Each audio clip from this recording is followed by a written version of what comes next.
চলে এলাম আজকে আরেকটা নতুন রেসিপি নিয়ে। এটা উড়িষ্যার একটা রেসিপি, সুন্দর রেসিপি একটা। উড়িষ্যাতে এটাকে চাট বলে। তো আমি এখন চাট বানানো তৈরি করছি। তার ভেতরে আছে আমার যে সমস্ত জিনিস, সেগুলো আপনাদের সাথে শেয়ার করলাম। দেখুন, এটা হলো ভুনা জিরা পাউডার, ব্ল্যাক সল্ট, এখানে আছে পেঁয়াজ, টমেটো, গাজর, ধনেপাতা, কাঁচা লঙ্কা, আদা সব গ্রেট করে নিয়েছি আমি, আর পেঁয়াজটা কুচিয়ে নিয়েছি, বাকি ধনেপাতাটাও কুচিয়ে নিয়েছি, আর মটরটা সেদ্ধ করে নিয়েছি।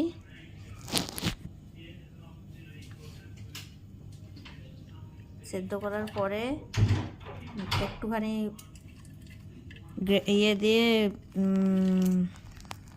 আলু মেশার দিয়ে একটু ম্যাশ করে দিতে হয়। ম্যাশ করে তারপরে যে আমি প্রিপারেশন করছি কেমন করে একটু দেখে নেন। এইভাবে চাটটা বানাতে হয়, প্রিপারেশন করতে হয়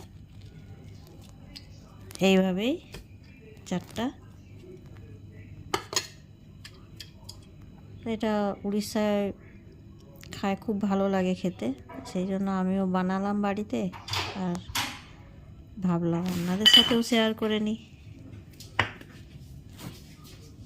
তো কেমন লাগলো চাটটা বানানোর প্রসেস দেখে আপনারা সত্যি এরকম যদি ভালো লাগে আপনারা বানিয়ে খেতে পারেন বাড়িতে।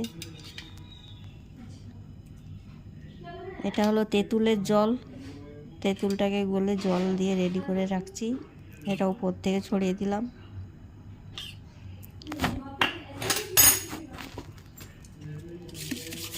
ব্ল্যাক সল্ট একটু উপর থেকে দিয়ে দেবো, জিরা, ভুনা জিরা দিয়ে দেবো, আর পাপড়ি বানিয়ে রাখছিলাম আমি বাড়িতে, আর সেও ভাজা নিয়ে এসেছিলাম কিনে। বেশি কিছু লাগে না, এইটুকুই জিনিস লাগে। এই যে এইটা হলো সেও ভাজা।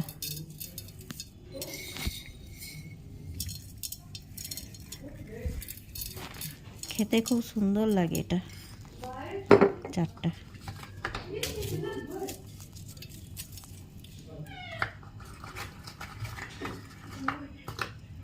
বাড়িতে একবার ট্রাই করে দেখতে পারেন, খুব ভালো লাগে।